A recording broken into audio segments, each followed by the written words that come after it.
Eu quero já introduzir esse sermão de hoje, colocando para os irmãos uma questão que às vezes as pessoas fazem para mim. Pastor, você tem dúvidas? Espera-se que um teólogo não tenha dúvidas. Várias vezes as pessoas perguntam isso. Vocês que estudam teologia, que dão aula de teologia, vocês têm dúvidas? Tem alguma dúvida da Bíblia, coisas assim? Irmãos, deixe-me confessar para vocês nesta manhã que, em primeiro lugar, há dois tipos de dúvida. Há aquela dúvida de fé, que é uma dúvida mais existencial, e existe a dúvida doutrinária, questões da Bíblia que para nós não estão claras ainda. Eu confesso perante a igreja que os dois tipos de dúvidas sempre se encontram à minha disposição e sempre me assaltam. Dúvidas doutrinárias, ou da Bíblia, eu digo assim, até hoje é difícil eu entender como é que 2 milhões de pessoas deixaram o Egito e cruzaram ali o Mar Vermelho. Historicamente é complicado entender isso aí. Eu não sei se aqui eu vou ter alguma explicação. Como é que uma mulher virgem pode ter dado à luz a um filho? Eu não sei. Mas isto não é o suficiente para me fazer duvidar da seriedade da Bíblia, porque a Bíblia tem muitos elementos que confirmam a sua origem divina, histórica, e eu não preciso agora ter todos os detalhes esclarecidos para crer nesse livro ou descrer dele. Entendem a questão? Toda a ciência é assim. Há muitas coisas sobre a teoria da relatividade que não foram ainda explicadas. Nem por isso você vai jogar fora tudo que Einstein falou ou deixar de acreditar em Einstein. Isso eu estou falando para aqueles que são céticos. Então, mesmo que haja coisas da Bíblia que eu ainda não tenha explicação, um dia eu terei. Mas daquilo que eu já tenho explicação, tenho a informação suficiente para saber que esse é um livro de Deus. Mas há muitas coisas que ainda são misteriosas. A natureza do Espírito Santo, a própria natureza de Cristo, que era ao mesmo tempo divino e humano. E quanto às dúvidas de fé? Sim, eu também as tenho. E eu sei que vocês também têm. Às vezes nós fingimos que não somos assaltados por essas dúvidas, mas elas vêm. Por que Deus permitiu a morte de uma criança tão jovem, desbravador, afogado, num campuri? Eles oraram antes de sair de casa. Todo mundo orou. Fizeram oração, fizeram um culto. E na hora do acampamento o menino morre afogado. Por quê? Por que Jesus ainda não voltou?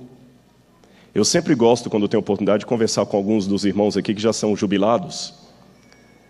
E eu aprendo muito com vocês. E alguns de vocês já confidenciaram para mim uma coisa que eu acho que não é pecado falar de público aqui. Seria algo mais ou menos assim. Eu não esperava chegar à idade que eu cheguei. Ah, Rodrigo, eu vou ser sincero. Quando eu tinha a sua idade, eu pensava assim, quando eu fizer 60 anos, Jesus já voltou. Está tão longe. Eu já passei dos 80 e ele não veio. Por quê? Hoje eu vejo você andando, alguns já falaram, eu vejo você andando tão rápido aqui no colégio, para lá, para cá, para lá, para cá. Nós, jubilados, já andamos mais devagar. Parece que não temos mais tanta pressa. Eu era assim como você. E eu não me iludo, irmãos. Eu não me iludo. Eu quero e anseio a volta de Jesus mais do que qualquer coisa em minha vida. Mas ouvindo esses irmãos experientes, tem um lado meu que pensa, será que eu também vou chegar a ficar velhinho? Não sei se aqui no NASP ou em outro lugar, e talvez ninguém nem ouviu falar do Evidências como hoje. Talvez a gente falar algumas coisas antigas e ninguém nem conhece mais. Para mim também 60 anos parece que estão tão longe. Um dos jubilados falou comigo assim, eu esperava ter o privilégio de ver Jesus em vida. Mas se ele não vem, eu vou. Eu sei, também me doeu quando ouvi isso. E quando nós somos mais jovens, a gente tem a ideia da imortalidade falsa, que a gente nunca vai chegar lá. Irmãos, quando eu estava fazendo teologia, eu pensava assim, puxa vida, no ano 2000, eu vou ter 30 anos de idade. Parecia um negócio assim, tão absurdamente distante. Nós já estamos em 2013. 2013. Crianças que eu vi apresentadas na igreja, apresentadas, igual essa bebezinha foi apresentada aqui hoje, hoje é professor aqui do NASP, professor Thales. E ele não voltou. E quanto tempo mais vamos esperar, irmãos? Será que o meu cabelo também vai ficar branco? E ele não vai voltar? E eu me pergunto, Senhor, até quando? E quando uma tragédia acontece, aí a pergunta fica mais redobrada. E você que está em casa também, faz essa pergunta. Quando recebe a notícia de um câncer, quando recebe a notícia que um filho morreu, onde é que está a promessa dele? E quando a Patrícia estava cantando aqui, eu fiquei pensando na letra dessa música, fiquei pensando, ele é fiel? Como dizer para alguém que ele é fiel quando teve a casa assaltada, uma filha estuprada? Eu quero tratar desse problema hoje, porque talvez eu estou falando nessa manhã para alguém que está justamente com esses assaltos. Eu não tenho muito problema com as dúvidas teológicas, como eu falei com vocês, porque eu sei que são um mistério. Entender a natureza do Espírito Santo, só na eternidade. Entender como é que Maria, virgem, deu à luz a uma criança, só na eternidade. Aqui o máximo que eu posso é especular, e como não devo especular, eu nem perco tempo com isso. Saber como é que Deus tirou 2 milhões de pessoas do Egito e passou pelo Mar Vermelho, se não tiver nenhum achado arqueológico que me esclareça isso, tudo bem, eu deixo para a eternidade. Mas as dúvidas de fé são mais complicadas. É quando você recebe uma notícia que você não queria. Como é que eu posso cantar que Ele é fiel? Será que a música que foi cantada nessa manhã é uma música que procede ou é um mito? O milagre de Jairo me ajudará a responder essas questões. Eu queria que os irmãos abrissem comigo a Bíblia, no Evangelho de Mateus, capítulo 9. Ali está com um errinho, é verso 18 em diante, não verso 19. Mateus, capítulo 9, versos 18 em diante. E pense nisso enquanto nós vamos lendo esse texto. Por que Deus não é tão óbvio? A gente prega sobre o milagre dele mandando um anjo para tirar Pedro da prisão, não foi isso? Foi ou não foi? Pedro não estava preso, e o que aconteceu?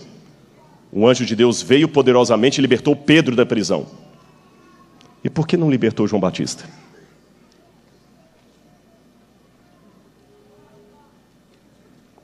Por que Pedro foi liberto e João Batista não? O que é que faltou? Mais oração? E por favor, embora eu respeite muito a tradição da igreja, não me tragam aquela frase: o verdadeiro cristão, pastor, não pergunta por quê, ele pergunta para quê. Não, irmãos. O verdadeiro humano pergunta por quê. Senão Jesus não era um verdadeiro cristão, porque na cruz ele perguntou: por que me desamparaste? Você tem o direito de perguntar. Por que, Senhor? Por que o Senhor não é tão óbvio? Por que o Senhor não é tão lógico como eu esperava? Milagre de Jairo. Mateus capítulo 9, verso 18 em diante. Na versão de Mateus está assim: enquanto estas coisas lhes dizia, eis que um chefe, aproximando-se, o adorou e disse: minha filha faleceu agora mesmo, mas vem, impõe a mão sobre ela e viverá. E Jesus, levantando-se, o seguia, e também os seus discípulos. E eis que uma mulher que durante 12 anos vinha padecendo de uma hemorragia, veio por detrás dele e lhe tocou na orla da veste, porque dizia consigo mesma: se eu apenas lhe tocar na veste, ficarei curada. E Jesus, voltando e vendo-a, disse: tem bom ânimo.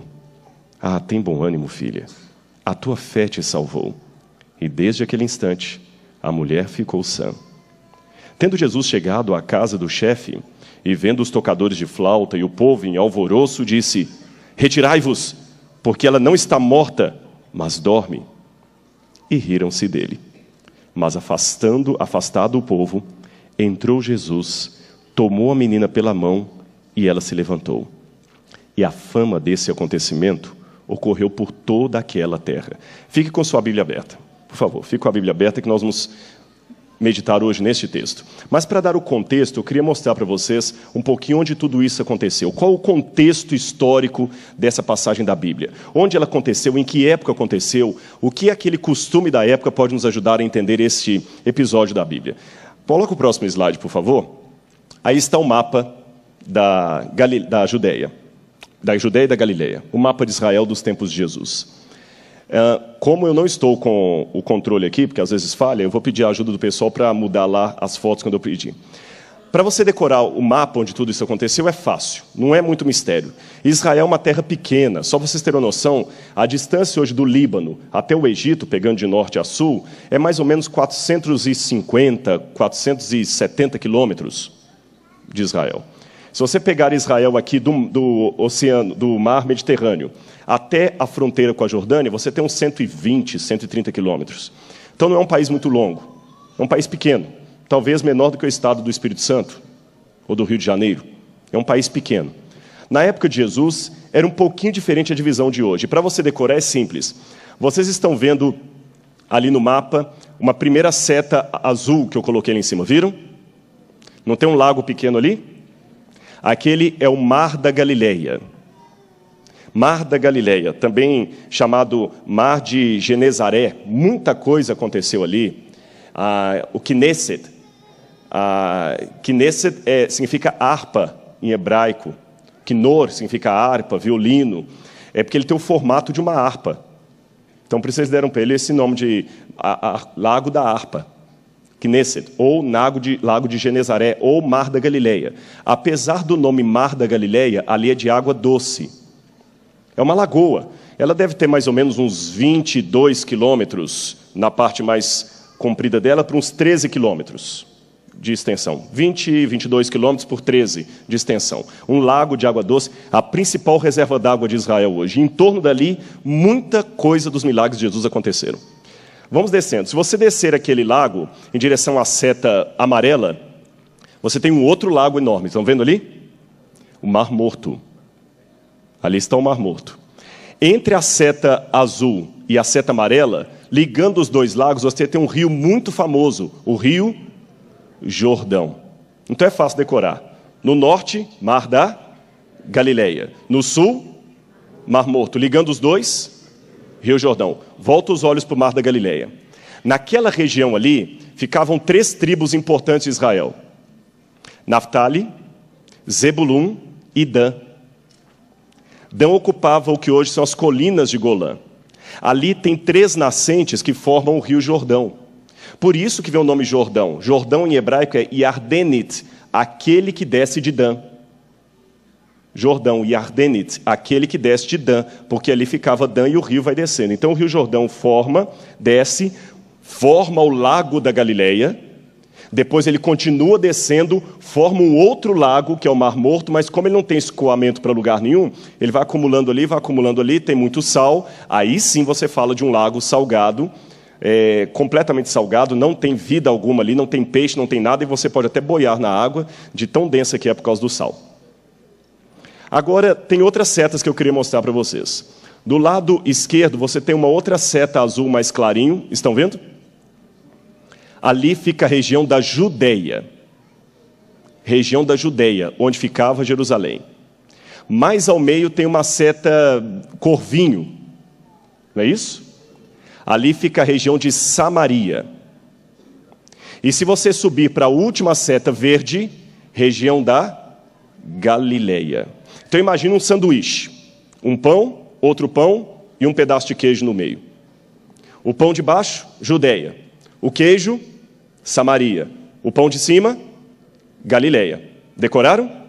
Quais são as 3 partes? Então, no sul fica a Judeia. No meio, Samaria. E no norte, Galileia. Ok. Agora deixa eu falar com vocês outras coisas. A pobre coitada da Samaria ficava realmente como um queijo ali no meio dos dois. Porque ninguém gostava dos samaritanos. Quando um judeu vinha do norte para o sul, da Galileia para a Judeia, ele não passava por Samaria, ele dava a volta. Só para não entrar em território samaritano. Jesus um dia passou por lá e encontrou aquela mulher que vocês conhecem. O Evangelho de João, capítulo 3, nos conta esse episódio aí. Uma outra coisa que eu queria falar. Jerusalém ficava onde? Em qual das 3 regiões? Galileia, Samaria ou Judeia? Judeia. Jerusalém fica aqui embaixo. Outra informação. Belém, aonde Jesus nasceu, ficava onde? Na Judeia. E Nazaré? Galileia. Agora vejam o trajeto. Jesus, a família de Jesus é da Galileia, é da cidade de Nazaré. Mas por causa do censo, eles descem para a Judeia até Belém. Aí vocês sabem a história. Jesus acaba sendo perseguido por Herodes e ele vai para onde? Quem se lembra? Egito. Passa em torno aproximadamente 1 ano no Egito, provavelmente. Do Egito ele volta e sobe de novo para Nazaré, para a Galileia, onde ele foi criado. Por isso Jesus é chamado de Jesus o Galileu, embora por nascimento Jesus seja da Judeia. Jesus nasceu na Judeia, mas foi criado na Galileia. Outra informação importante. Estão vendo uma seta vermelha ali em forma de C? Ali onde ficava a cidade de Cafarnaum, onde aconteceu essa história que nós vamos contar para vocês. Agora, vamos mostrar mais um slide aqui. Eu quero mostrar de perto aqui ali. Pode passar o próximo? Não, faltam. Isso, você passou 2, né? Ali está a cidade de Nazaré e a cidade de Cafarnaum. Estão vendo lá a seta indicando as duas? Vocês perceberam que Cafarnaum fica à beira do Mar da Galileia? Nazaré, na verdade, era uma vila. Sabe quantos habitantes deveria ter Nazaré no tempo de Jesus? Chutem, quem acha? Quanto? 5.000? Eu já ouvi uns 5.000, 2.000? Pastor Ranieri, quantos membros tem a igreja aqui no livro aproximadamente? 3.000? Nazaré tinha de 300 a 500 habitantes. Você tem mais 10 vezes Nazaré aqui, quase 10 vezes, né? 300 a 500, 10 vezes mais Nazaré do que aqui. Essa igreja, num período fora do feriado, tem quase 10 vezes a população de Nazaré. É uma cidade muito pequena. E Jesus sai dali, mas ele não faz o ministério dele, ele vai para a cidade de Cafarnaum. Ali, vocês estão notando que em torno do Mar da Galileia tem muitas cidades importantes. Você tem Cafarnaum, você tem Corazim, você tem Betsaida. Qual discípulo que era de Betsaida? Pedro. Pedro veio daquela cidade lá, estão vendo em cima? Você tem Magdala.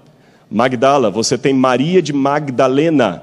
Era a cidade de Magdala. Vocês estão vendo que elas ficam todas em torno do Mar da Galileia? Todas em torno. Por isso, muitas vezes no Evangelho, Jesus sempre entra no barco, atravessa o mar, que na verdade não é mar, é o lago, volta para o barco, atravessa. Muitos milagres, muitos episódios acontecem em torno do Mar da Galileia. Aliás, irmãos, foram 3 anos e meio de ministério de Jesus, certo? Desses 3 anos e meio, pelo menos de 2 anos e meio a 3 foram ali. Jesus deve ter morado uma parte aqui na Judeia, vou explicar por quê daqui a pouquinho. Mas a maior parte dos milagres de Jesus, do ministério dele, foi em torno desse lago aí. Eu me surpreendi quando eu estudei isso a primeira vez, porque a gente tem uma ideia que Jesus saiu vagando pelo mundo, igual um peregrino que esteve na Europa, que esteve em Roma, que esteve na... Ele só ficou ali. A maior parte do ministério de Jesus foi ali. Jesus viveu uma vida, geograficamente falando, confinado a um ambiente talvez menor do que a distância que nós temos entre Arthur Nogueira e Cosmópolis. Desculpa, Paulínia. Um pouco mais à frente, Paulínia. Jesus viveu a vida dele em torno de um ambiente pequeno assim. Tímido, né? Tímido a princípio. Mas Deus começa com coisas pequenas. Querem ver algumas coisas importantes que aconteceram ali? Por exemplo, foi ali no Mar da Galileia que ele ensinou o Sermão da Montanha. Foi ali que ele ensinou. Vocês estão vendo do outro lado ali, logo abaixo de Cafarnaum, tem uma cidade chamada Genezaré. Vocês conseguem ler? Conseguem ver? Genezaré. Ali, tanto é que o lago é chamado Lago de Genezaré também. Ali era a parte fértil da região. Toda a parte fértil ficava ali. Ali que era o lugar onde tinha maior riqueza. O povo que morava naquele entorno ali era considerado judeu de segunda categoria. Eles apelidavam esse povo de Am Haaretz, o povo da terra. Brigas internas, sabe? Sabe aquele... Igual tem adventista do 7º dia e adventista do curso livre, né? Aqueles assim que não vão muito, às vezes não... Era aquele povo ali. Era um judaísmo mais liberal. A Judeia era mais conservadora. Os fariseus, a maior parte deles ficavam na Judeia. Os saduceus, na Judeia. O templo, Jerusalém, na Judeia. As peregrinações religiosas da Páscoa, por exemplo, da Festa dos Tabernáculos, todo mundo subia para Jerusalém. Aliás, a importância de Jerusalém é tão grande que, apesar deles estarem vindo do norte para o sul, nunca diziam, desçamos, sempre subamos para Jerusalém. E ali ficava o povo mesclado. Há um estudo que mostra que muitos judeus ali da Galileia não estavam nem praticando mais a circuncisão. Era um povo realmente assim que precisava de mais apoio. Era aquele distrito que um pastor que se fosse chamado para lá sabia que a associação tinha um desafio para ele acima do normal. E eu fico me perguntando, por que Jesus começou o ministério dele ali? Justamente naquele lugar. Ali ele deu muitos ensinamentos, irmãos. Ali que ele andou sobre as águas. Abra a Bíblia comigo. Eu não sei se é o próximo slide aí. Mostra o próximo, por favor. Mateus, capítulo 4, verso 12. Mateus, capítulo 4, verso 12. Vamos recapitular uma coisa antes de ler o texto aqui. Quais são as 3 regiões que a gente deveria decorar ali? Judeia, Samaria e Galileia. Judeia ficava onde? Sul. Samaria, no meio. E no norte, Galileia. Eu esqueci de mencionar uma coisa. Volta o slide anterior, por gentileza. Vocês estão vendo do lado direito de vocês, chamado Decápolis. Ali, outra coisa que, se a fama da Galileia já não era espiritualmente as melhores, isso piorava. Por quê? Ali ficavam cidades pagãs das mais promíscuas e terríveis que você pode imaginar. Gadara, Gerasa. E um judeu piedoso nem andava por aquelas terras. Vocês estão vendo que elas estão do outro lado do lago? Vocês estão vendo que elas estão do outro lado? Ninguém queria saber dali. Para piorar, do outro lado aqui do Jordão, você tinha a cidade de Tiberíades, que também era uma cidade romana, era um polo romano assim, que tinha termas, e quando eu falo termas aqui, entenda no sentido romano assim, meio promíscuo, muito paganismo, os romanos gostavam de colocar aqueles balneários ali, era um lugar assim que um judeu religioso não ia se sentir muito bem, porque o ambiente não ajudava muito. E nesse lugar de Decápolis, me chama a atenção que Jesus um dia, contrariando o senso comum, foi parar lá. Eu falei que um judeu religioso conservador não ia muito fazer, não tinha o que fazer lá. Você se lembra o que aconteceu quando Jesus foi parar lá? Ele expulsou demônio. Um evangelista fala que era um, outro fala que eram 2. E aconteceu um episódio, quando ele expulsou o demônio do menino lá, o que aconteceu lá? Que o demônio fez um pedido a Jesus, qual foi? Manda-nos aos porcos. E os porcos se precipitaram. Só explicando uma coisa para os irmãos, esses porcos que mencionam ali não são os porcos que nós conhecemos hoje. Era um porco selvagem, mais parecido com o javali.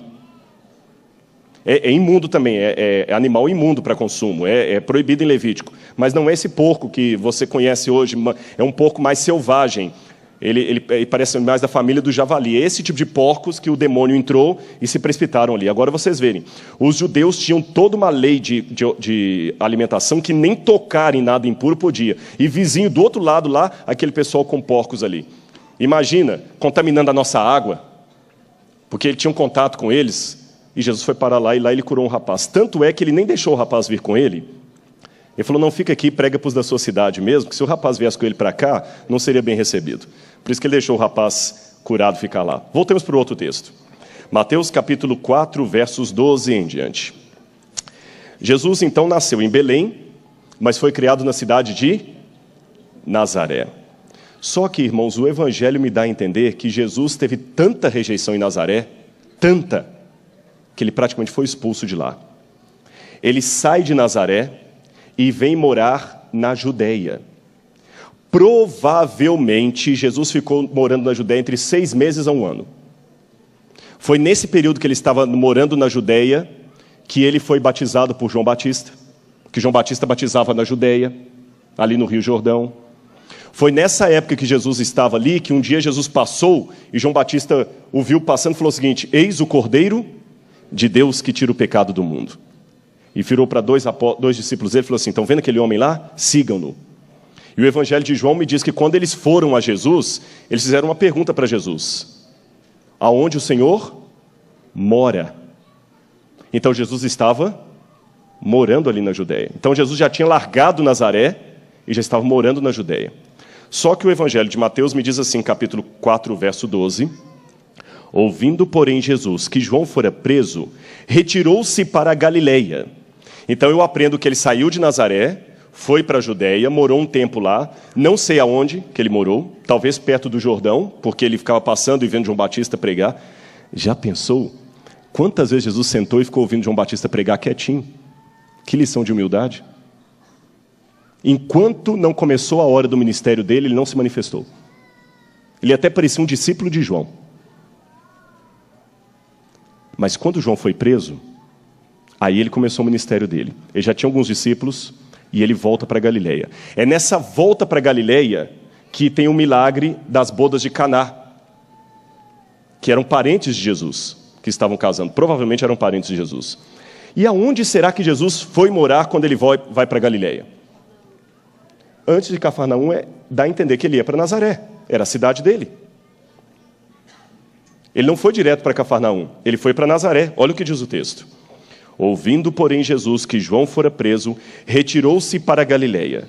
E, deixando Nazaré, foi morar em Cafarnaum, situada à beira-mar, nos confins de Zebulum, para que se cumprisse o que fora dito por intermédio do profeta Isaías: terra de Zebulum, terra de Naftali, caminho do mar. Entendem por que caminho do mar? Além do Jordão, que ficava lá em cima, Galileia dos gentios. Vocês conseguem entender essa expressão aqui, que já era usada em Isaías? Galileia dos gentios. Aquilo ali nem pode falar que é terra nossa, não. O povo que jazia em trevas viu grande luz, o Amhaaretz, o povo da terra. E aos que viviam na região da sombra da morte resplandeceu-lhes a luz. Daí por diante passou Jesus a pregar e a dizer: arrependei-vos, porque está próximo o reino de Deus. Interessante que ele escolheu o pior lugar do ponto de vista humano. Agora, deixando Nazaré, deixa eu falar com os irmãos uma coisinha do grego. Quando eu leio em grego essa expressão deixando Nazaré, algo me chama a atenção. Ali tem um verbo assim, kalipon. Quando a gente ensina grego, a gente ensina que o verbo para deixar, soltar, desamarrar é o verbo lio. É o verbo mais comum. Lio, ele deixou, ele soltou. Apolio, ele despediu. Mas quando você coloca esse verbo, lipon, significa abandonar, ir embora. E quando você coloca lipon com apolipon, com esse apó antes, sabe o que significa? Tchau, não vou deixar saudade, ir embora de qualquer jeito, ser expulso. Então, no original grego, dá uma ênfase que a tradução às vezes não mostra. Esse deixando Nazaré não é a mesma coisa de hoje, depois de terminar o sermão. Pois é, aí o pastor Ranieri, deixando a igreja, foi para casa almoçar. Não é esse deixando. Aqui no grego, dá a entender que Jesus foi obrigado a sair dali. Não foi uma saída normal de cumprimentar os irmãos na porta da igreja e falar até semana que vem. Foi uma saída litigiosa. Quantos habitantes tinha a cidade de Nazaré? 300 a 500.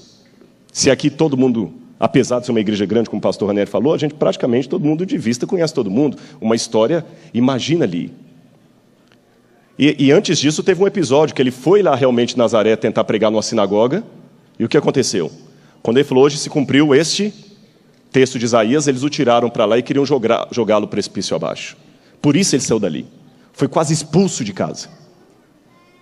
Por que Jesus foi expulso? Será que o Espírito Santo errou? Por que ele tinha que justamente ser criado na cidade que ia mais rejeitá-lo? Como humano, eu fico pensando, por que Deus não é óbvio? Aonde você deixaria o seu filho para estudar? Se você fosse uma pessoa negra e estivesse vivendo na África do Sul na época do Apartheid, você colocaria o seu filho para estudar numa escola de negros ou numa escola de brancos? Que é óbvio. É a época do Apartheid. A separação é terrível, o racismo é oficial. Onde você tentaria matricular o seu filho? Numa escola de negros ou de brancos? De negros, é lógico. Mesmo que você não seja racista, mas você quer colocá-lo onde ele vai sofrer? Menos. Você é adventista. Onde você, espero, procura colocar o seu filho para ter uma educação numa escola que vai ensinar coisas erradas ou numa escola cristã?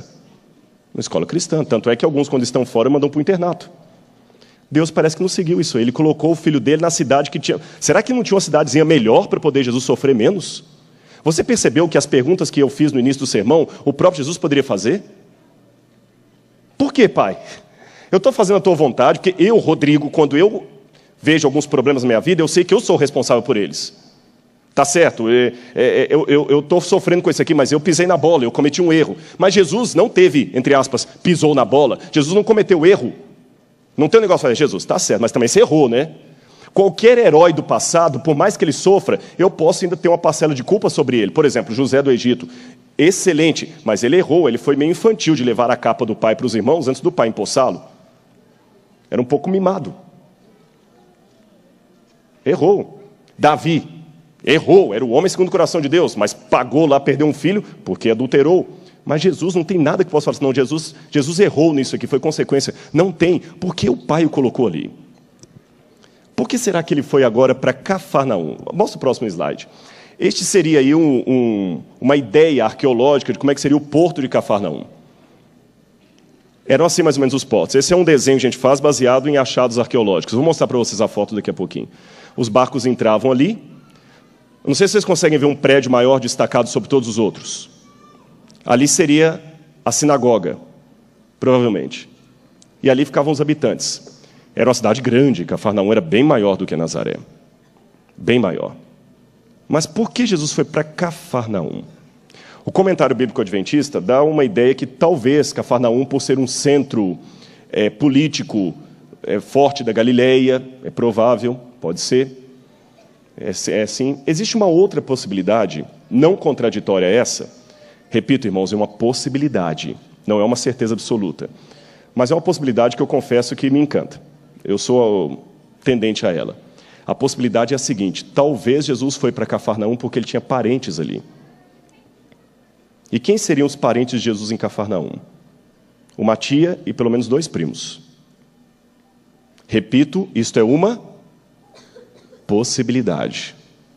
Mas eu quero mostrar de onde a gente tira essa possibilidade. Deixa eu mostrar 3 textos para os irmãos. Está muito claro ali, eu não sei se vocês vão conseguir ler. Eu deixei um destaque nas palavras.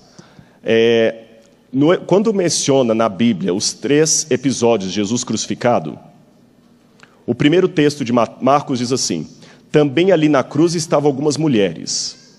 Tá certo? Como está meio apagado ali, eu vou fazer o seguinte, eu vou pedir 4 mulheres para me ajudarem aqui, para ficar bem didático. Podem vir? Não é nada chato não, mas podem vir 4 moças aqui, 4 mulheres? Vamos? Vamos, gente, sem timidez. Uma já veio, senão vou ter que pedir alguém para cantar aqui enquanto...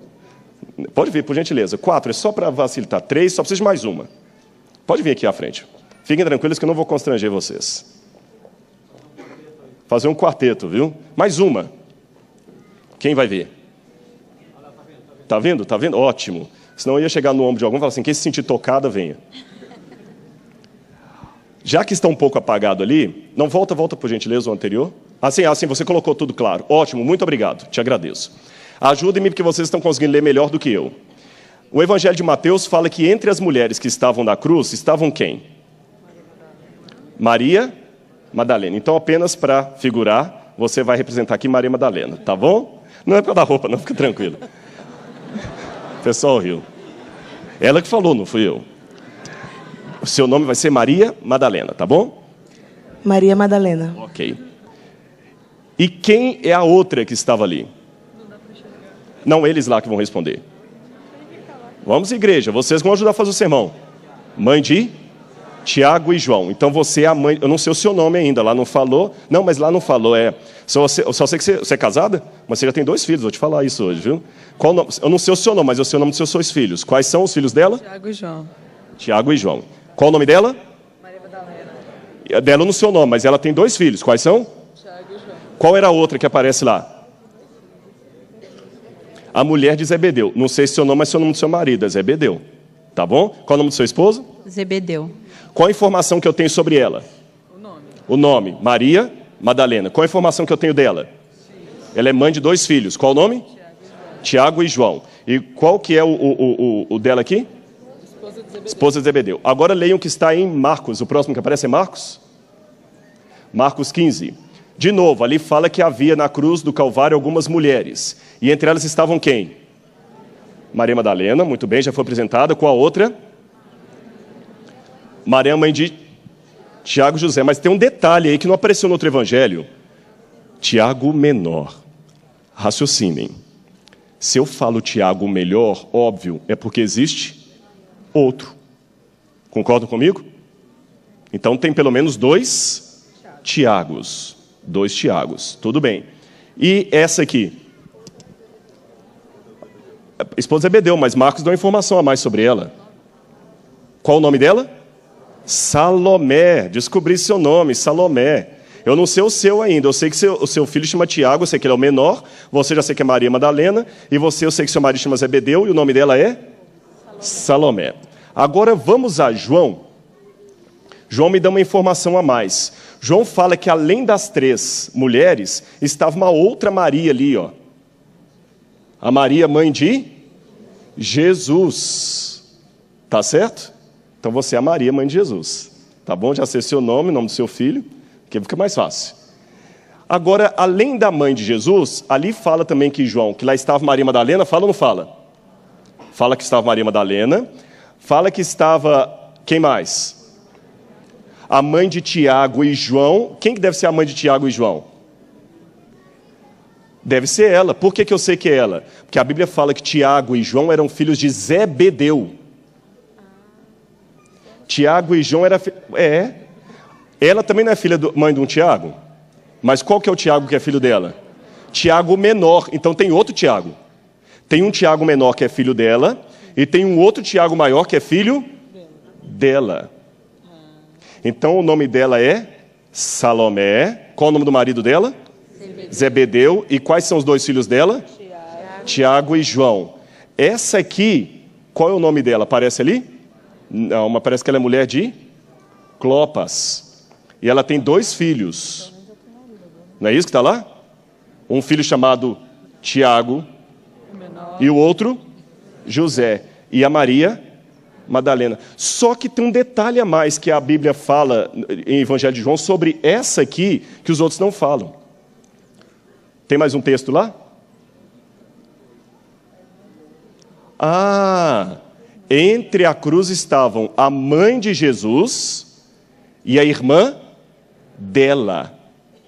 Não pode ser Maria Madalena, porque Maria Madalena é arrolada ali. Não pode ser a outra Maria, mulher de Clopas, porque ela está arrolada ali. Só sobra essa aqui, que é classificada como a irmã de Maria, a mãe de Jesus. Ou seja, tia de Jesus. Se proceder essa teoria de que ela é a tia de Jesus, então Jesus teria 2 primos, Tiago e João. Os irmãos entenderam? Pode sentar, muito obrigado. Viu que não foi constrangedor? Obrigado, viu? E você continua sem nome, viu? Então eu aprendi que provavelmente a irmã de Maria chamava-se Salomé. Maria tinha um cunhado chamado Zebedeu e 2 sobrinhos chamados Tiago e João. Repito, irmãos, é uma certeza absoluta, mas é uma possibilidade, que me esclarece um outro texto. Mostra a próxima passagem aí. Não vou ler na Bíblia, vamos ler direto ali por causa do tempo. Marcos, capítulo 20, verso 20, diz: Então se chegou a ele a mulher de Zebedeu,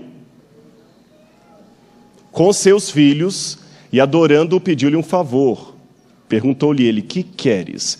Só o fato dela se aproximar dele pedindo um favor com essa intimidade, na cultura do Oriente Médio, uma mulher para fazer isso, ela tinha que ter alguma ascensão sanguínea sobre o homem. Mãe, tia, avó, alguma coisa assim. Senão ela não chegaria para Jesus desse jeito. Ela tinha que ser parente dele para chegar com essa intimidade. E qual o pedido que ela faz? Qual o pedido? Que no teu reino, estes meus 2 filhos se assentem, um à tua direita e outro à tua esquerda. Isso também me explica por que além de Pedro, que era um amigo de Jesus, quem eram os 2 discípulos mais íntimos de Jesus? Tiago e João. Todas as vezes Jesus tinha uma coisa especial, chamava Tiago e João com ele. Quando ele subiu ao Monte das Oliveiras lá, Pedro, Tiago e João. Pedro, Tiago e João. Às vezes André participava por ser irmão de Pedro, mas era mais Pedro, Tiago e João. Quando ele levou para o Getsemane para orar lá, Pedro, Tiago e João estavam mais próximos. E João era o discípulo amado, era o primo, era aquele mais íntimo. É provável, então, irmãos, que Jesus foi para Cafarnaum, talvez durante um tempo até morar de favor na casa de algum parente, porque foi expulso de Nazaré. Você já morou de favor na casa de alguém? Eu já morei. E por melhor que lhe tratem, não é a mesma coisa, não é a sua casa. E eu, durante muito tempo que eu morava de favor, pensava, Senhor, até quando? Sabe o que é quando eu aceitei a igreja adventista e tive que morar de favor na casa de alguém porque eu fui expulso de casa? Eu me lembro disso, lembro claramente. Eu via na igreja, e por isso eu até vou dar um conselho aqui. Embora eu não seja pai, por um lado isso me coloca numa vantagem, que eu posso falar para alguns jovens sem sentimento envolvido, entende? Eu não estou fazendo discurso pronto do seu pai. Os jovens que estão aqui na igreja, olhem para mim agora. Valorizem o fato de você ter um pai e uma mãe adventista, viu? Eu sei que alguns pais, às vezes, não cumprem com o evangelho, não é isso que eu estou discutindo, não é isso. Mas você não sabe o que é o privilégio de ter um pai se esforçando para pagar o colégio para você. Um pai se matando. Não desonra seu pai, não. Só o dia que você perder isso, ou não tiver como eu não tive, aí que você vai entender por que eu estou apelando tão veementemente para você honrar o seu pai. A sua mãe que fica de madrugada orando por você, você está na balada, brincando com sua salvação. Não brinca, não. Tá bom? Não brinque. Antes que venham os maus dias e você olhe para trás e fale assim, o que é que eu fiz da minha vida? Jesus tinha muito motivo para questionar. Expulso de casa, de favor na casa de parentes. Talvez ele foi morar depois de um tempo na casa de Pedro, porque a casa de Pedro era uma casa talvez que alugava. Eu vou explicar por que isso. Mostra o próximo slide. Aqui tem uma vista aérea de Cafarnaum. E eu quero mostrar para vocês 3 coisas. Estão vendo a primeira seta cor verde aqui no fundo? Ali são restos de umas casas que ficavam nos fundos da sinagoga. Provavelmente ali ficava a casa do chefe da sinagoga que foi pedir um milagre para Jesus. A seta vermelha mostra os restos de uma sinagoga encontrada em Cafarnaum. Esta não é a sinagoga em que Jesus esteve. Essa construção aí é depois do tempo de Jesus, mas essa sinagoga está construída exatamente em cima da sinagoga do tempo de Jesus, entenderam? Então eu posso dizer, ali era a sinagoga aonde Jesus passou vários sábados. E a última seta lá, estão vendo uma construção octagonal? Aquela construção é o alicerce de uma igreja cristã do 5º século. Só que abaixo dessa construção encontraram o alicerce de uma igreja do 2º século. E abaixo dessa igreja do 2º século encontraram outro alicerce de uma casa do 1º século. E o que encontraram nessa casa do 1º século? Botija de vinho, de peixe, para guardar peixe. Não de vinho, para guardar peixe, aquelas de barro. Anzol, pedaço de âncora. Aquela era uma casa de pescador. Aí você vai no testemunho da história da igreja, e tem uma mulher chamada Egéria, que ela visitou aquela região de Israel lá muitos e muitos séculos atrás, e ela dizia que a casa de Pedro, príncipe dos apóstolos, se tornou uma domus ecclesia, uma igreja do lar. Acostumava acontecer isso. Lembra que Paulo fala assim, os irmãos da casa de fulano que se reúnem lá. Então você tinha uma casa, virava igreja. Depois, com o tempo, aquela casa se transformava numa igreja. Então, arqueologicamente falando, eu posso dizer que ali era a casa de Pedro. Era uma casa boa. E por que eu falei que Jesus pode ter alugado uma casa dele? Porque essa casa é uma ínsula, ela tem vários quartos. Então, aquele pescador que estava ali também tinha quartos para alugar. Será que Jesus talvez morou ali? Pode ser. Eu sei que ele teve algumas refeições ali. Ali ele operou milagres, curas. Foi ali que Ellen White fala que aquele paralítico desceu e Jesus fez a cura. Jesus passou muitas vezes ali. E nessa seta verde aqui, provavelmente morava o Jairo, o homem que pede milagre a Jesus. Vamos voltar agora, então, para o texto de Mateus, capítulo 9, verso 18. Próximo slide. Mateus 9, verso 18. Agora você vai entender o versículo. Mateus 9, verso 18. Eu, de novo, peguei uma foto aérea com vocês, só que eu quero explicar uma coisa. Vocês estão vendo a seta verde de novo? Casa de Jairo. Estão vendo a seta azul? Sinagoga. Estão vendo a seta vermelha? a casa de Pedro. Mas vocês estão notando que está diferente? Tem um telhado por cima? É que hoje construíram uma igreja católica ali por cima. Aquela foto anterior foi antes de construir a igreja. E lá aquela seta azul mais escuro é onde ficava o porto. Estão vendo o porto? Tem um resto ainda do porto lá, olha. E por que eu coloquei casa de Mateus ali como uma interrogação? Você vai entender daqui a pouquinho. Jesus morou nessa cidade ali. Ele saía, entrava naquele porto ali, pegava o barco de Pedro, iam pregar lá na outra cidade. Passavam um dia inteiro pregando. À noitinha voltavam. Trabalhavam. Foi para lá que Pedro voltou com os discípulos, quando lá na Judeia, desanimados, fala assim, o mestre morreu e acabou.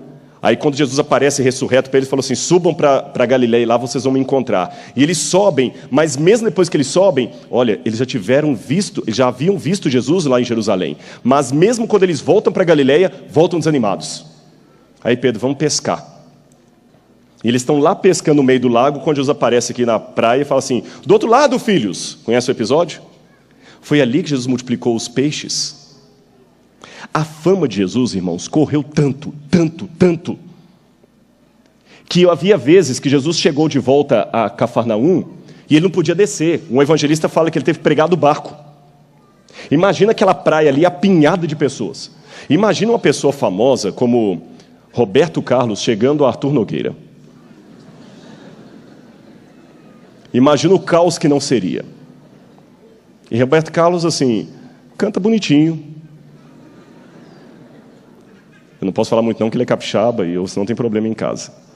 Aí vou precisar de ir para o ECC com força, viu, pastor? Mas imaginem Roberto Carlos em Arthur Nogueira. Agora, a confusão que ia causar é porque é apenas um homem que cantor famoso. Imagina se a fama desse homem é de ressuscitar mortos, multiplicar comida, desafiar a gravidade, que ele andava sobre as águas. Imagina como é que aquilo ali não ficava repleto de pessoas. Nesse ínterim, Jesus chegou do barco, cansado. Só que tinha alguém aguardando aqui. Aí começa o evangelho. Um homem chega para ele, e os outros evangelistas nos dizem o nome desse homem. Diz que o homem que chegou até Jesus se chamava Jairo. E qual era o cargo dele? Ele era chefe da sinagoga. Então, irmãos, imagina, olha para aquela foto de novo. Imagine ali a setinha verde. Imagina Jairo desesperado. Qual era o desespero de Jairo? Qual era o desespero dele? A filha dele estava à beira da morte. Interessante, olha aqui o que diz Mateus. Enquanto dizia isto, eis que um chefe, aproximando-se, o adorou e disse, minha filha faleceu agora mesmo. Deixe-me corrigir uma coisa aqui, irmãos. A menina não tinha morrido ainda. Ah, pastor, mas a Bíblia está falando que ela acabou de morrer agora. Não. Se você olhar os evangelhos de Marcos e Lucas, lá fala diferente, que a filha dele estava à beira da morte.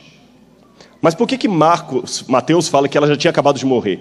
Aqui apenas Marcos foi mais fiel em mostrar o desespero de um pai. A menina não tinha morrido ainda. Mas você já viu no hospital de pronto atendimento, quando... Mas minha filha morreu, nem morreu, mas no desespero, a pessoa acaba falando, por favor, corre. Não, calma, ela está respirando. Não, ela morreu. Você vê a pessoa desacordada, você no susto, no desespero, acaba sentenciando a morte. Mas o próprio Jairo sabia que ela não tinha morrido, senão ele não teria ido a Jesus. Ele foi porque ela estava à beira da morte. Mateus apenas conseguiu colocar aqui, em linguagem mais literal, o desespero do pai. E quando fala que ele veio e adorou Jesus, imagina a situação. Aonde aconteceu isso? Até um tempo atrás, eu tinha uma dificuldade aqui, porque os evangelistas falam que Jesus chegou lá naquele beira, lá onde está a seta azul, lá na beira do lago, lá no porto, e ali ele estava a multidão. Então imaginei Jairo tentando se acotovelar para chegar até Jesus. Mas aqui fala que Jesus estava dando um ensinamento. E olha o que diz o verso 19. E Jesus, levantando-se, o seguia. Jesus estava ensinando. Até que esses dias eu li o Desejado de Todas as Nações e Ellen White esclarece isso. Olha o que Ellen White diz. Jesus chegou até a ponta. Realmente estava lotado de gente lá. Ele começou a ensinar um pouquinho ali, na praia, e logo os discípulos passaram com ele, eles tinham que fazer uma força-tarefa mesmo, e o levaram para a casa de Mateus. Nós não sabemos onde era a casa de Mateus, pode ser em algum lugar perto daquele arvoredo ali. Mateus não deveria morar longe dali, porque Ellen White fala que era perto, onde Mateus morava. Por isso que eu coloquei uma interrogação. Em algum lugar ali, Jesus foi estar com Levi e Mateus. Agora vejam a cena. Aqui, Jairo, desesperado. Ele olhava para a água. Cadê Jesus que não vem? Como é que está a menina? Ela está muito ofegante, senhor Jairo. Eu não sei se ela vai passar do meio-dia. Não. Cadê Jesus que não vem? Cadê Jesus que não vem? E ele desesperado, quando ele viu de longe o barco chegando, imagina como Jairo não chegou naquela multidão ali. Primeiro que ele foi correndo desesperado, fazendo 1000 perguntas. Puxa, eu sou o chefe da sinagoga. Eu estou aqui para ajudar essa igreja. Talvez ele seria até amigo de Jesus. Todas as cidades aqui repudiaram Jesus. Eu deixei ele pregar na sinagoga. Eu deixei ele falar aqui. Eu fui simpático a ele. Embora na casa de Levi e Mateus, Ellen White fala que o povo ficou em dúvida. Por que Jesus foi tão generoso com o Jairo? Havia uma disputa ali também. Mas ele deve ter questionado, minha filhinha, quantos anos a menina tinha? Os outros evangelistas me contam, ela tinha 12 anos. Por que, Senhor? Lembram das perguntas que eu fiz no início desse sermão? Deixa eu abrir um parênteses para contar uma historinha aqui para vocês. Eu estava colportando. Como está sendo gravado, mandado pela internet, eu não vou dar os detalhes da história por ética. Mas vou contar a história para vocês. Eu estava desesperado para voltar para o colégio. E fui colportar numa cidade com alguns amigos. Um deles tinha um carro, era um Passat. Nós rachamos a gasolina e fomos para trabalhar com belas histórias da Bíblia em igrejas evangélicas. E nós fomos visitar durante a semana uma igreja muito rica, com mais de 1.400 membros numa cidade. Deputados frequentavam ali, gente famosa. E nós conversamos com o pastor auxiliar da igreja. E o pastor, não, vocês podem vir domingo, nós temos o culto principal. Quem já trabalhou em comportagem sabe como é. A gente entregaria os folhetos, né? E pode contactar. Ele abriu, a gente saiu dali feliz. Essa igreja aqui, nós vamos tirar um estipêndio aqui para voltar para o colégio. Eu estava muito feliz, porque aquelas férias não estavam muito boas, não. E aquela igreja ia ser a nossa salvação. Domingo nos arrumamos, todo mundo de paletó e gravata. Paramos o carro na porta da igreja, sentamos lá no fundo. Só que nesse ínterim, o pastor sênior, né, tem o auxiliar e o titular. O titular veio pregar. E ele começou assim, irmãos, antes de fazer esse sermão, eu quero dizer para vocês uma coisa. Desculpem, eu já conversei, eu repreendi ele ali atrás. O meu pastor auxiliar, ele ainda é novo ainda, ele não tem muita experiência, e ele cometeu um erro essa semana, eu estava viajando, ele recebeu, não sei se estão por aqui, em uma igreja grande assim, um grupo da igreja adventista, de uma seita. Esse pessoal, irmãos, eu falo com vocês, eles têm uma profetisa chamada Ellen White, que eles colocam no lugar da Bíblia, eles são fanáticos, eles são legalistas, eles acham que tem que guardar a lei para ser salvo. Esse pessoal é do diabo, e se eles estiverem aqui no nosso meio, e a gente já tinha no início do culto dado... Podem rir, hoje também eu rio, mas naquele dia foi triste. Ele falou. Eu abaixava no banco assim, a gente olhava para a cara um do outro, mas o homem falou. Ele gastou quase 30% do tempo do sermão detonando a igreja adventista e recomendando aos irmãos a não comprarem nada de Casa Publicadora Brasileira. Ele levou até alguns livros lá. E naquela hora eu fiz uma oração. Talvez como pedido de Jairo aqui, né? Salvaguardadas as devidas proporções. Falei, Senhor, eu tenho uma semana para voltar para o colégio. Eu não quero trancar meu curso de teologia. Eu estudei no IAN. Senhor, em nome de Jesus, irmãos, olha, nos meus 42 anos de idade, aquela foi uma das orações mais fervorosas que eu já fiz da minha vida. Em nome de Jesus, manda agora um castigo nesse homem, Pai. Senhor, Ele não está falando de mim, Ele está falando da Tua igreja, Ele está falando da obra da colportagem. É o diabo que está tomando conta desse homem, Pai. O Senhor sabe que eu sou sincero, eu sou fiel. Se a igreja adventista é a Tua igreja, Senhor, por favor, Pai, responde agora, faz alguma coisa, Senhor, em nome de Jesus. Mas eu abri o olho com tanta fé, que quando eu abri o olho, aconteceu o seguinte. Chegou um auxiliar daquele pastor e cochichou alguma coisa no ouvido dele e fez um semblante assim, de, puxa, irmãos, desculpa, eu tenho que interromper o que você estava falando aqui. Eu falei, amém. E só esperei a atacada. Ele falou assim: irmãos, desculpa, eu fui interrompido aqui agora, até é bom que eu paro com esse assunto mesmo, para entrar no sermão, que aconteceu uma coisa muito chata. Eu falei: aí, brinca com as coisas de Deus. Eu lembrei de tudo. Naquele 1 segundo, eu falei assim: tá vendo? Nadab e Abiú, Ananias e Safira. Mas vejam o que aquele homem falou. Irmãos, tivemos um assalto nesse exato momento. Um carro foi assaltado aqui na porta da igreja. Eu falei: é o dele. Os bandidos levaram e acabaram de avisar que o carro está quebrado lá fora. É um Passat com placa de Cândido Salles. Era o carro que a gente estava com ele. Saímos os 4 teologandos para fora. Um era teologando, os outros 3 eram. Hoje são pastores aí no Brasil. Saímos os 4 para ver na porta da igreja aquela lá. Alguém bateu, ventarola que aqueles Passats tinham, quebrou ali, abriu a porta. Um colega, a gente estava mudando de uma campanha de um lugar para outro, tinha mala lá, tinha roupa espalhada pelo calçado, até gravata, paletó. Um lá mais vaidoso tinha um secador de cabelo que estava no chão lá na frente. Bíblia. Olha, eu fui achar a bela história da Bíblia rasgada, a gente ainda teve prejuízo ainda, porque estragou algumas que estavam ali.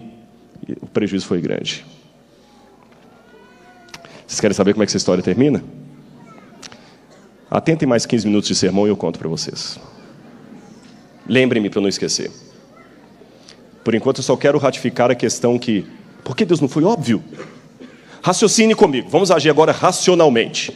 Eu estava ou não estava fazendo um trabalho de Deus com a comportagem? Se vocês tiverem dúvida disso, eu vou ficar preocupado se eu entrei na igreja certa. Estava ou não estava? Irmãos, é comportagem, não é geleia, não. Não é obra daquele outro anjo, não. Vendendo açúcar, né? Falando vendendo livro. Livro.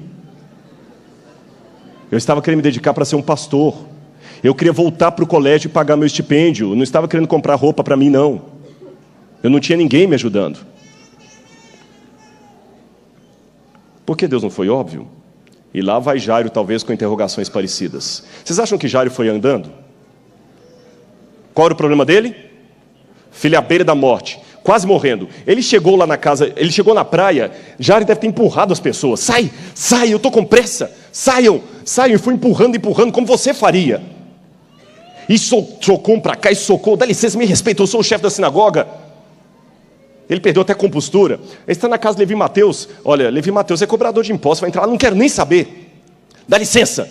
Se é que pediu licença. E aqui Mateus me fala, engraçado que o próprio Mateus relata isso, porque Mateus estava lá, que ele chegou, falou: Senhor, minha filha faleceu, vem agora, impõe a mão sobre ela e viverá. Ele até deu a receita. Você vai fazer isso?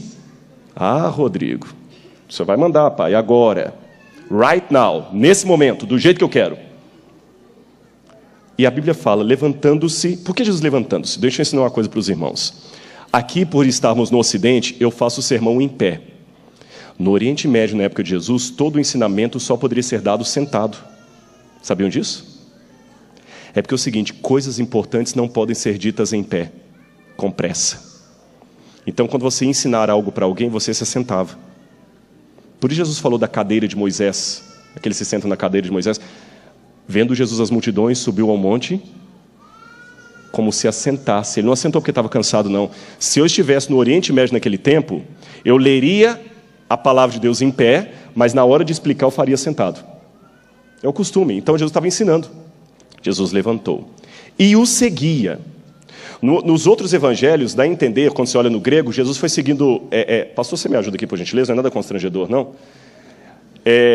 Ele é Jairo tentando puxar Jesus. Vai lá. Vai lá, Jesus está indo. É isso aqui, literalmente. Tá, calma, eu estou indo. Obrigado, viu, pastor? Sério, vocês riram, mas isso que eu fiz com o pastor aqui é mais ou menos o que Jesus fez com Jairo. Desculpa, a pressa é sua, não é minha. A pressa é sua, a sua filha, não é a minha. Foi isso que ele fez. Já imaginou você puxando? Pensa, pastor, a Renata. Desculpa a comparação, eu quero ser forte aqui para dar vivacidade à Bíblia. A Renata se acidenta, você está sem o carro na sua casa, você liga para mim. Rodrigo, por favor, me ajuda a levar a Renata agora para o pronto. Tá bom, pastor, vamos lá. E eu vou bem devagarzinho, andando a 30 por hora. Só assim, Rodrigo, desculpa, o carro não é meu, mas deixa eu dirigir esse negócio aí. É a situação de Jairo. Por que Jesus foi tão moroso? Para piorar. A multidão ali, Jesus para no meio do caminho. E os outros evangelistas são mais completos do que Mateus, eles dão mais detalhes. Por que Jesus parou? Tinha uma mulher doente, com fluxo de sangue. Quantos anos aquela mulher sofria daquela hemorragia? Você se lembra? 12 anos. Eu tenho médicos aqui comigo. Aquilo, pelo que eu li em alguns comentaristas, eu não sou médico, deveria ser alguma irregularidade menstrual que provocava naquela mulher mais fluxo de sangue do que devia e falta de regularidades. Ela menstruava numa época, noutra, e hoje não teria muito problema com isso aí. Talvez hoje, a medicina hoje não teria muito problema, mas para a época teria, não só em termos médicos, mas como em termos espirituais. Porque a mulher com fluxo de sangue era impura. Mulheres, deixa eu explicar para vocês, antes que alguém que está assistindo em casa pense que a Bíblia é machista. Quando o povo de Israel saiu do Egito, eram pessoas escravas. Os hebreus eram escravos, eram broncos. Deus tinha que usar uma linguagem que os homens entendessem. A mulher naquela época, no meio do deserto, sem água, em abundância, menstruada, com maridos não muito cavalheiros educados. Lembram, eles eram escravos. O que Deus fez? Olha, proteger a mulher. Mulher menstruada tem impura, tem que ser afastada do arraial para ficar junto ali só com outras. Era uma maneira de proteger a dignidade da mulher. Só que com o passar do tempo, tiraram isso fora de contexto e qualquer mulher menstruada estava impura. Era uma maneira de proteger a mulher, para o marido não encostar nela com TPM, não encostar nela com cólica menstrual. Sério, vocês estão rindo, era uma maneira da época de Deus proteger a dignidade da mulher. Só que isso se tornou numa lei o seguinte, a mulher menstruada é uma leprosa. Só o fato dela vir a Jesus sem o marido, pela cultura da época, ela já tinha sido abandonada ou era viúva. Uma mulher casada não viria de livre espontânea, ela tinha que ser abandonada ou viúva. Então o marido já tinha dado embora, tinha dado carta de divórcio ou morrera. E ela sozinha, não podia ir à sinagoga, não podia ir ao templo, não podia participar das festas religiosas, ninguém gostava de ficar com ela. E ela veio no meio da multidão ali. E a Bíblia fala que ela fez o quê? Posta o próximo slide, por favor. O que a Bíblia fala que ela fez? Vamos ler aqui na Bíblia, verso 20. Eis que uma mulher que durante 12 anos vinha padecendo de uma hemorragia, veio por detrás dele e lhe tocou aonde? Como está na sua Bíblia? Na orla da veste. Essa expressão, a orla da veste, é o seguinte. Tzitzit. É um nome hebraico que se dá para essas cordinhas. Estão vendo essa foto aí? Isso é um judeu andando nas ruas de Jerusalém. Vocês estão vendo que ele está andando com uma camisa branca e tem umas cordinhas ali penduradas? Essas cordinhas é o que Jesus deveria ter na época.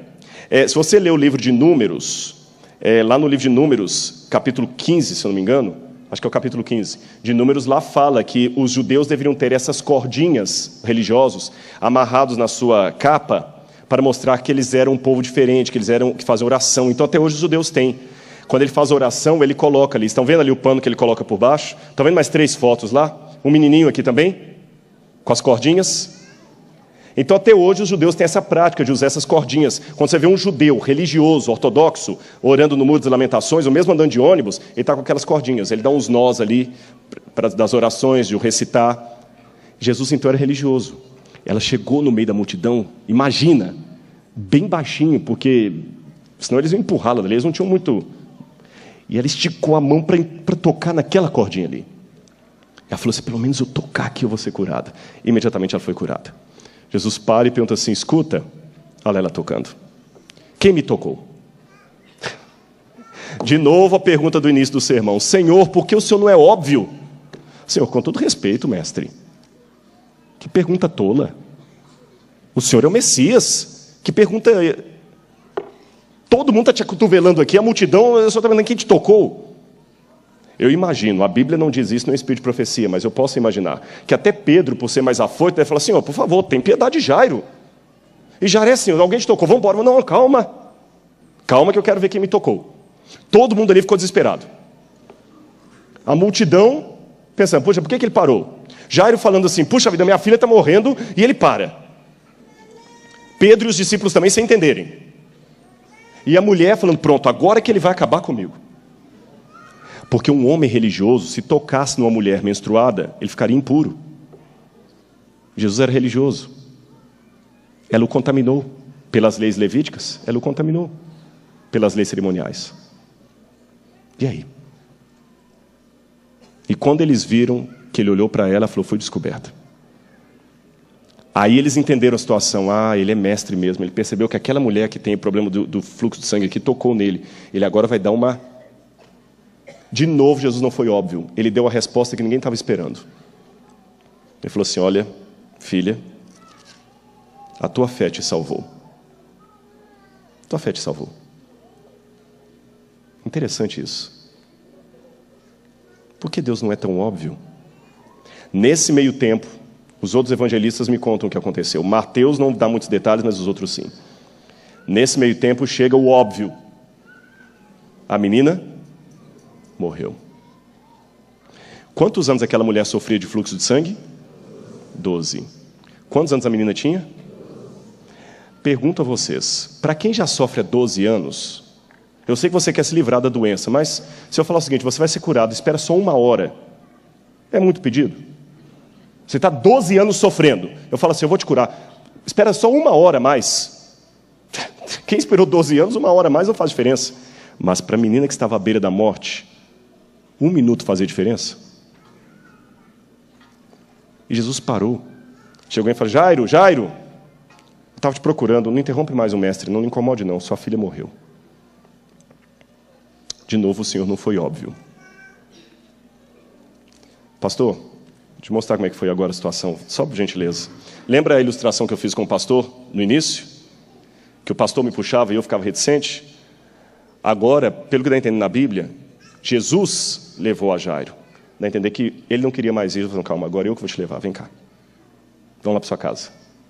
Obrigado, pastor. Ele não queria ver a filha morta. Jesus que puxa. Vamos, agora é comigo. Irmãos, quem já teve a desdita de ter a perda de um ente querido vai entender o que eu vou dizer. Quando você recebe uma notícia assim, olha, está morrendo, está na UTI, você ainda tem esperança. Você pede oração na igreja. Mas quando fala assim, morreu, desanima. Jesus tinha que esperar a menina morrer. Quando ele chega na casa de Jairo, mostra o próximo lá. Já estava lá o pessoal, as flautas, e ele fala, sai todo mundo daqui. Senhor, sai, ela dorme. E começaram a rir dele. Riram dele, eu também riria. De novo, Jesus não foi óbvio. A menina estava morta. Os médicos que havia ali disseram, ela morreu. Chega um carpinteiro e fala que está morta. Ele nem viu a menina. Imagina se fosse hoje. Desculpa, eu que sou médico, não vi a menina. Você que... Eu que sou médico, vi a menina, falo que ela está morta. Você que não é médico e nem viu, fala que ela está só dormindo. Você quer saber mais de medicina do que eu? Jairo, deixa eu subir lá. Entrou apenas Jesus, Jairo, a mãe da menina, e Pedro, Tiago e João. Não, desculpa, André, parece que André também foi. E aí Jesus vira e fala assim, menina, psiu, talita, cumi. Menina, levanta. E naquele momento ela voltou à vida. E de novo Jesus falou algo nada lógico. Jairo, Senhor, minha filha voltou. Jairo, Senhor, oh Senhor, obrigado, obrigado. Jairo, não conta para ninguém. Os outros evangelistas falam, Jesus falou para ele não contar para ninguém. Mas Mateus fala que a fama se espalhou. Eu acho que é a única ordem de Deus assim que ele não fica bravo da gente desatender, né? Não conta para ninguém. Como não? Mas Jairo deve ter perguntado, Senhor, por que o Senhor deixou passar esse susto? O Senhor podia ter curado a minha lá da praia. O Senhor não curou o servo do centurião? Lá da praia o Senhor podia ter curado. Aí Ellen White fala que a extremidade do homem é a oportunidade de Deus. Você está questionando a Deus? Deixa eu mostrar para vocês como é que terminou aquela minha história. Sabe que aquela história aconteceu quando eu estava na coportagem, no 2º ano de teologia. Faça as contas. Isso foi em 1990. Eu tive a resposta esse ano. Numa das andanças aí pelo Brasil, de novo, eu não vou dizer aonde, nem o local, num congresso eu fui abordado, porque, não sei se os irmãos sabem, às vezes a gente prega em igrejas evangélicas também.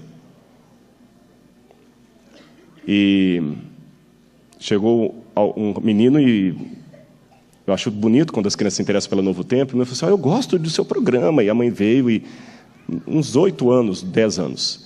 E a mãe pediu para tirar uma foto com ele e falou assim, olha, muito obrigado por tratar bem meu filho. Nós em casa todos assistimos o meu pai. Eu falei, que bom. E meu pai pediu para fazer uma coisa. A gente, até a sua pregação de Orion, tudo da internet a gente acompanha. Eu falei, que ótimo, louvado seja Deus. E ela falou assim, o meu pai era pastor da igreja X, na cidade X. Eu falei, Ela falou, mas nós tivemos um desentendimento lá com essa igreja e nós resolvemos fazer um ministério nosso. Você é adventista, mas eu não sei se você daria a honra de pregar para a gente um dia. Nós pagamos a passagem de avião para você vir para pregar para a gente aqui um domingo, porque o meu pai vive copiando os seus sermões e outras coisas mais.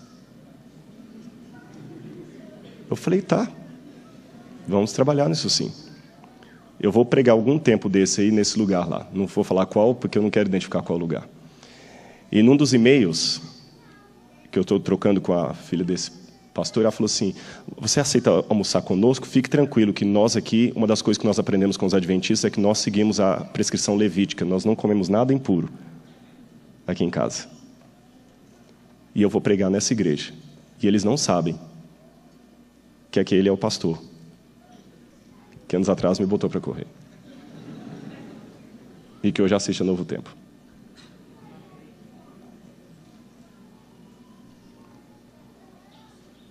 Entendeu? Eu quero mostrar 2 slides e fazer um apelo. Pode continuar, Jada, é isso mesmo, você está certinho. É porque ele titubeou. Irmãos, eu mostrei essa imagem, essa citação de Aristóteles para os alunos de teologia essa semana. Que Aristóteles diz o seguinte: cada homem julga bem apenas as coisas que conhece. Assim, o homem instruído a respeito de um assunto é bom juiz apenas neste assunto. O que eu aprendi com Aristóteles? Que por mais que você seja bom naquilo que você faz, você é bom naquilo que você faz. Você não é bom em tudo. Seja mais humilde. Seja mais humilde. O Rolf é um excelente arquiteto, mas eu não te contrataria como advogado. Regina é uma excelente cantora, mas eu não queria que ela construísse a minha casa. Pastor Ranieri é um excelente pregador, mas eu não gostaria de ser operado por ele num hospital. E assim eu poderia dar exemplos com cada um de vocês. Você não é bom em tudo. Tem um autor chamado Richard Bach, eu não conheço, posso o próximo, eu não concordo com tudo que ele escreve não, mas tem uma fala dele que eu achei interessante. Richard Bach, mostra o próximo slide. Mostra o próximo, isso. A marca de sua ignorância é a profundidade de sua crença na injustiça e na tragédia. O minuto de escuridão que a lagarta considera o fim do mundo é o momento ensolarado que a borboleta considera o princípio. Volta agora ao slide anterior que eu pulei. Nem sempre dá para discutir com um especialista. Ele sabe mais do que você.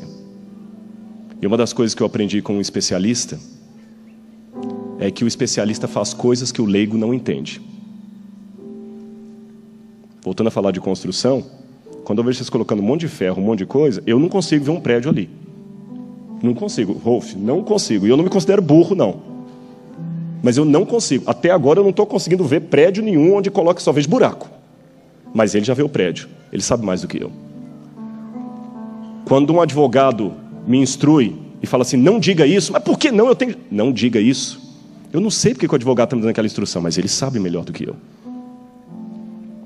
Quando um médico me dá um conselho, eu não sei porque ele está falando aquilo, por que eu não posso... Quando às vezes eu vou lá no Dr. Paulo, no fisioterapia lá, eu falo, doutor, estou com a dor aqui, tá? Vou fazer a massagem aqui. Doutor, estou com a dor é aqui, ó. Mas a massagem eu tenho que fazer aqui embaixo. Eu, como leigo, eu falo, não estou entendendo. Se a dor está aqui, por que ele faz a massagem aqui? Ele sabe mais do que eu. Então não discuta com um especialista. Deus é o especialista maior. E se mesmo especialistas humanos cometem erros, Ele não erra. Então, em nome de Jesus, se a vida fosse um jogo de xadrez, aprenda que você está vendo apenas uma pedra jogando. Ele vê o tabuleiro inteiro. Ele vê todas as possibilidades. Então eu queria que a Patrícia viesse aqui cantar de novo aquela música que ela cantou. E eu quero que você pense bem agora nessa música, sabe? Tem um outro microfone que eu possa ficar usando ao mesmo tempo com ela? Tem? E eu vou pedir licença ao pastor Ranieri. Eu quero fazer um apelo especial nessa manhã. Eu não sei, mesmo em casa, para onde esse sermão está indo. Mas se você esquecer tudo o que eu falei nessa manhã, você esqueceu o nome das 3 regiões, você esqueceu o nome do Mar da Galileia, esquecer o nome de Jairo, esquecer até o meu nome. Olha para mim aqui, não esquece uma coisa não. Olha bem para mim aqui. Deixa Deus ser Deus. Deixa Deus ser Deus. Jairo tinha fé, mas era uma fé muito impositiva. Senhor, o Senhor vai lá, o Senhor vai colocar a mão na cabeça dela, o Senhor vai orar, o Senhor vai fazer desse jeito e vai curar. Eu também tinha fé naquela igreja lá. Senhor, o Senhor vai repreender esse homem agora e vai me voltar para o colégio. E Deus falou, Rodrigo, fica na sua. Eu sou maior do que você. Eu respeito os cabelos brancos e a experiência dos que estão aqui. Respeito muito. Mas com todo carinho e respeito, Deus sabe mais do que vocês. Eu respeito os jovens que estão cheios de vontade. Quando a gente sai da faculdade de teologia, a gente pensa que tem todas as respostas. Deus sabe mais do que você. Eu respeito aqueles que me desafiam falando, se Deus é assim, por que tal coisa aconteceu? Deus sabe mais do que você. E aprenda uma coisa, Ele é fiel. Que Deus te use agora, Patrícia, vem aqui. E enquanto ela estiver cantando, se alguém nessa manhã estiver sentindo um desejo especial, não sei se tem alguém nessa manhã que talvez não passou pelas águas do batismo, está com dúvidas de fé, alguém que está se sentindo afastado de Deus, ou mesmo que quer representar alguém que não está aqui nessa manhã, vem aqui para fazer uma oração especial por você, enquanto a Patrícia canta essa música, que Deus é fiel.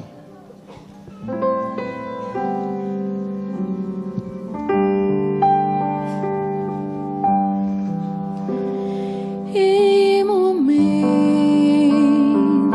de dor e através das lágrimas, há um Deus que é fiel a mim. Pensa nisso, viu? Ele sabe mais do que você. Quando a força se vai e descanso não há, há um Deus que é fiel a mim. Não esquece isso não, viu? Ele te ama mais do que tudo nesse mundo. As promessas está a cumprir. O que é impossível, meu Deus faz por mim.